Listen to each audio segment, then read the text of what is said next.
ဖြေခံခွေမင်းနာမလို့ရင်လေဝေးဆုံးကိုထွက်သွားလိုက်မေဒီဘဝရှိစေတော့လီခွေကိုလိုကောင်းတနာမင်းမျက်နှာငယ်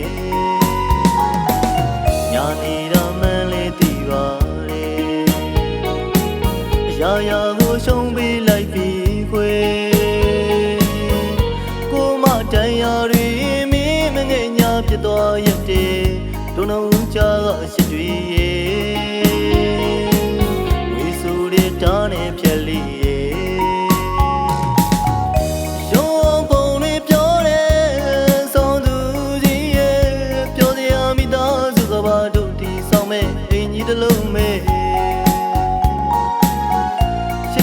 ဆိုတဲ့စကားတော့ပွားပွားနဲ့သူမြေပြောရှာတယ်ဟောဒီကဘာမှာမောင်ကိုချစ်ဆုံးနေအလိမ်ညာစကားလေးပြန်တည်းရတဲ့မိရဲ့အခုတော့လီခွေအရှိကိုငွေနဲ့တိုင်းလေးရဲ့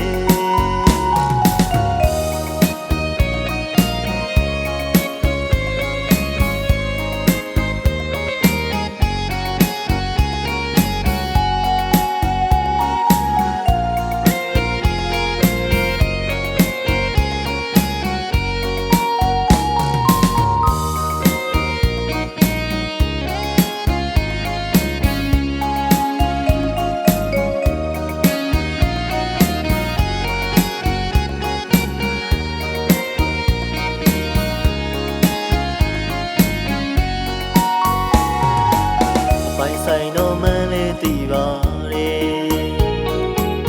ကိုလိုကောင်းမင်းတွေဖြေခံခွေမင်းနာမလို့ရင်လေဝေးဆုံးကိုထွက်သွားလိုက်မေဒီဘဝရှိစီတော့လီခွေကိုလိုကောင်းတနာမင်းမျက်နှာငယ်ညာနေတာမှန်းလေသိပါလေအရာရာကိုရှုံးပေးလိုက်ပြီကိုမတန်ရာတွေမင်းမငယ်ညာပြတ်သွားရက်တဲ့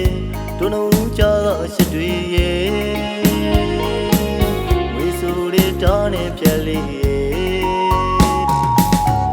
ရုံးပုံတွေပြောတယ်ဆောင်းသူကြီးရဲ့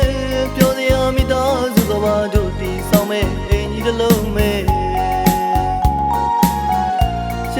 ဆိုတဲ့စကားကတပွားပွားနဲ့သူမြေပြောရှာတယ်ဟောဒီကဘာမှာမောင်ကိုချစ်ဆုံးနေအလိမ်ညာစကားလေးတွေပြန်တည်းရတဲ့မိရဲ့အခုတော့လေခွေအရှိကိုငွေနဲ့တိုင်းလေးပြောကြကဘာလေးပြပြသွားပြီးရှိသူရဲ့ဖျားမစုပန်မယ်နောက်ဘဝဆိုရင်ဒီရှိသူနဲ့မလွဲပါရစေနဲ့ကွယ်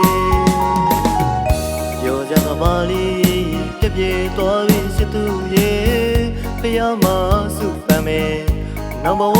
ဆိုရင်ဒီရှိသူနဲ့မလွဲပါရစေ